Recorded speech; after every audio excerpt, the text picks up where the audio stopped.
In this video I want to talk about the different types of NoSQL databases that are available to us, and there's four major types, and databases from within these types can vary in terms of functionality and design, but they all have a common denominator. So they're breaking up into four groups, and those four groups are key value stores, document databases, which is what MongoDB is, column family stores, and graph databases.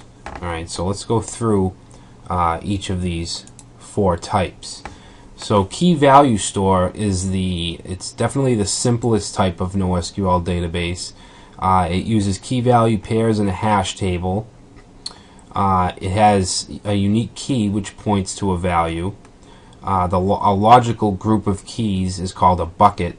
And while these are the simplest types of NoSQL databases, it does have large fallbacks with running queries, and most queries, they won't support an update of an operation that modifies only part of the data.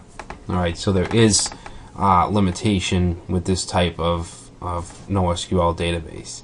And here's just a really simple table that I created, a really simple diagram of a key value pair. So we have the key, let's say name, and that's pointing to John Doe. We have his email and department. Alright, so very, very simple. A document database is actually pretty similar in terms of how data is stored. It's stored as key value pairs, but it uses a document data model.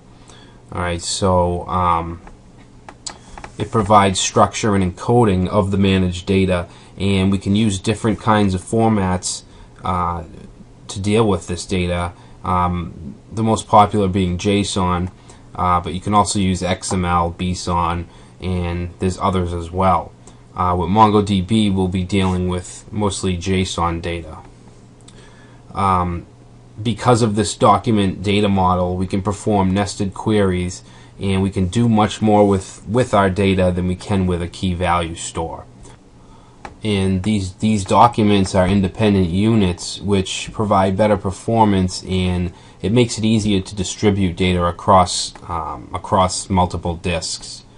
And the application logic is pretty easy to write, and we can actually turn the object model directly into a document. The schema doesn't need to be provided, and that allows it to easily store unstructured data, which has always been a problem with relational databases. Okay, so document key value stores, document databases. Let's take a look at a quick diagram. On top we have a structure for in a relational database like MySQL. We have an articles table. We have a comments table. We have titles which are linked to comments. So we would have to perform a table join for this. This article here has 3 comments. This one has 1. Alright, and using table joins can slow things down. A document database handles this much more efficiently. So we basically just have an articles document which has a title and comments. Alright, there's no they're not separate. It's one entity, and it's just a lot easier, and it's a lot easier to work with and provides better performance. So the third type of NoSQL database is called a column store.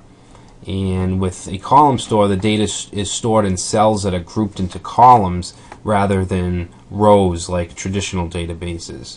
The columns can be grouped into column families, and column families can contain basically an unlimited number of columns that can be created either at runtime or in the definition of the schema.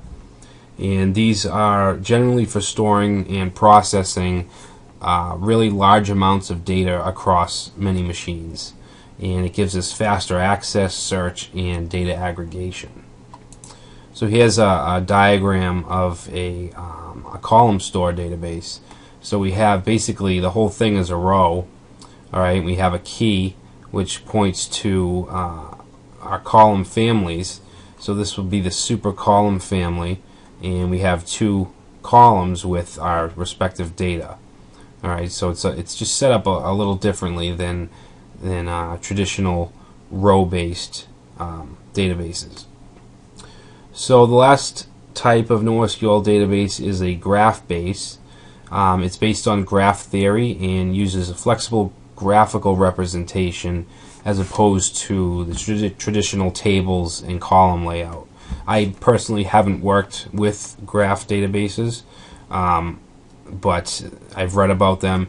They use edges and nodes instead of key value pairs, and this allows for a index-free adjacency.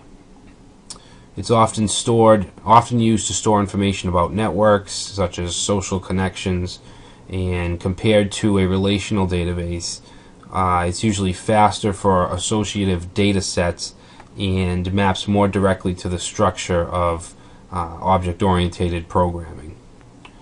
And here's a diagram of a graph base that I found on Wikipedia. You can see we have the nodes, separate nodes, and edges, which provide provides a relation between the two nodes. So Alice here knows Bob, and she is a member of the chess group. Alright, so this just shows how they're interconnected. So those are the four main types of NoSQL databases, and like I said, many of these different databases vary even if they're in the same category. It's just a generalized categorization of these databases. Alright, so that's it for this section. In the next section I want to talk a little bit about what big data is, what it means, and why NoSQL is a good solution for big data.